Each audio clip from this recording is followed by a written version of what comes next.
Hello guys, this is Swati. मैंने देखी series yellow jackets जो वूट पर अवेलेबल है। इसके सीजन 1 में 10 एपिसोड्स हैं और हर एपिसोड का रन टाइम लगभग 55 से 58 मिनट्स के बीच का है। इसका सीजन 2 भी आ गया है जिसमें कुछ एपिसोड्स आ गए हैं और कुछ अभी आने बाकी हैं, लेकिन मैं यहाँ पर सीजन 1 के बारे में बात करूँगी।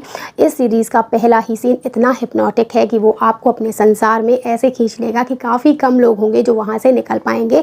बेसिकली यहाँ पर 2 टाइमलाइंस आपको देखने को मिलेंगी। एक है जो 1996 में है और दूसरी है जो 2021 में चल रही होती है। ये दोनों टाइमलाइंस में आपको बहुत से जॉनर्स देखने को मिलेंगे। जैसे कि 1996 में हम एक हाई स्कूल गर्ल्स की सॉकर टीम के बारे में बात कर रहे हैं जो नेशनल्स खेलने जा रही है, तो वहाँ पर आपको हाई स्कूल ड्रामा देखने को मिलेगा। उसमें जो लव ट्रायंगल्स होती हैं, प्रॉब्लम्स होती हैं टीनेज गर्ल्स की, वो सारी देखने को मिलेगी। एक प्रेगनेंसी भी आपको यहाँ पर देखने को मिल जाती है। फिर जब ये लॉस्ट हो जाते हैं, प्लेन क्रैश हो जाता है, तो वहाँ से सुपरनैचुरल वाला एंगल शुरू हो जाता है। बेसिकली स्टार्टिंग से ही सुपरनैचुरल नहीं होता है, कुछ पैरानॉर्मल सा महसूस होने लगता है, वियर्ड चीज़ें हो रही होती हैं वहाँ पर।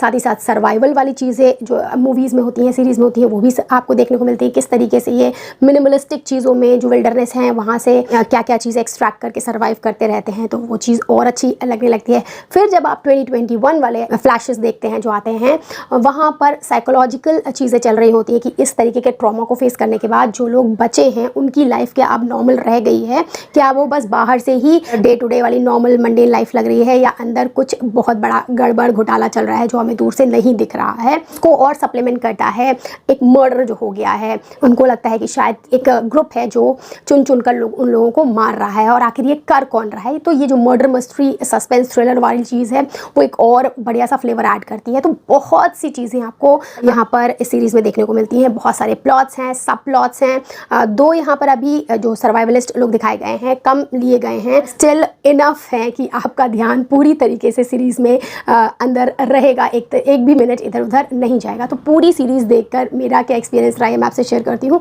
और आप डिसाइड करेंगे कि आपको ये सीरीज़ देखनी चाहिए नहीं देखनी चाहिए। इससे पहले अगर आप नए आए हैं then please subscribe. So the series yellow jacket season 1 अगर हम स्टोरी की बात करते हैं तो यहाँ पर 2 टाइमलाइंस चलेंगी। जैसे मैंने आपको बताया, एक 1996 की, दूसरी 2021 की। जो 2021 की टाइमलाइन में सर्वाइवलिस्ट लोग हैं उनमें कौन से इंपॉर्टेंट कैरेक्टर दिखाए गए हैं? पहले तो शोना है, दूसरी Natalie, Tai and Misty. Shauna, Natalie और टाई ये तीनों में बहुत अच्छी बॉन्डिंग है। टाइम टू टाइम ये मिलते रहते हैं। इनके पास अपने शेयर्ड सीक्रेट्स हैं। मिस्टी थोड़ा अनहिंज्ड कैरेक्टर हैं और उनको कोई अपना फ्रेंड बनाना पसंद नहीं करता, ना ही उनके साथ कोई चीज़ शेयर की जाती है। बेसिकली मिस्टी बाहर से देखने में बहुत ही फ्रेंडली क्रीचर लगती हैं, लेकिन आप जैसे उनको अंदर से और ज़्यादा करीब से समझेंगे तो वो बहुत ही ज़्यादा डिफ़िकल्ट टू हैंडल हैं, बहुत ही क्लिंगी हैं, और उनके साथ कुछ मिस्टीरियस एलिमेंट ज़रूर अटैच है। सीजन 2 में मुझे लगता है वो एक डूबियस कैरेक्टर बन के ज़रूर निकलेंगी।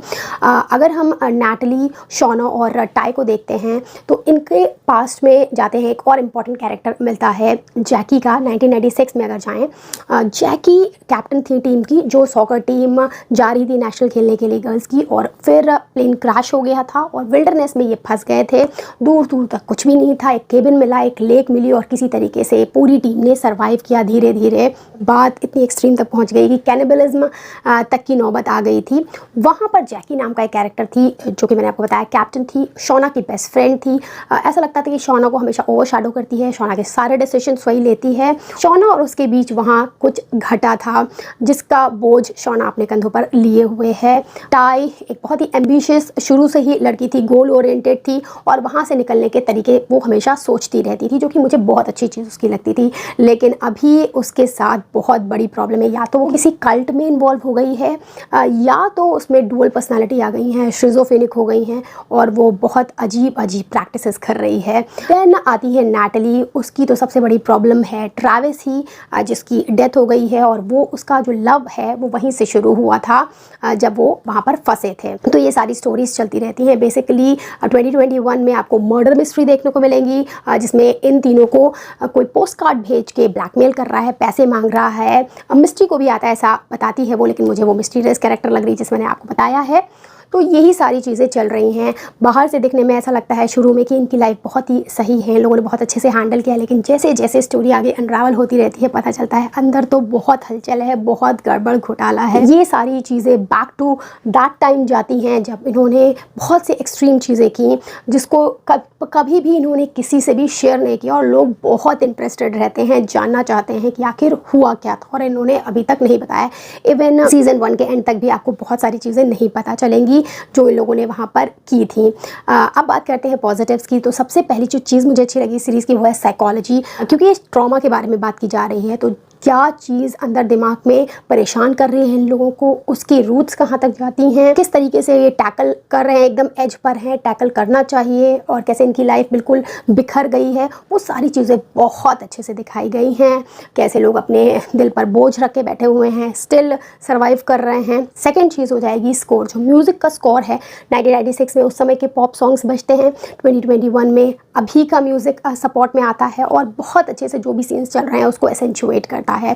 थर्ड चीज़ आएगी जो सुपरनेचुरल एलिमेंट डाला गया है, बेहतरीन है वो। कभी वो आपको कल्ट जैसा लगता है, कभी लगता है कुछ पैरानॉर्मल घटनाएं घट रही हैं, किसी को विजन्स आ रहे हैं, यहाँ पर कुछ साइंस वगैरह भी बने हुए हैं, एंग्रेविंग हैं। तो वो सारी चीज़ें बहुत ही एरी एनवायरनमेंट बनाती हैं और मुझे बहुत पसंद आया है।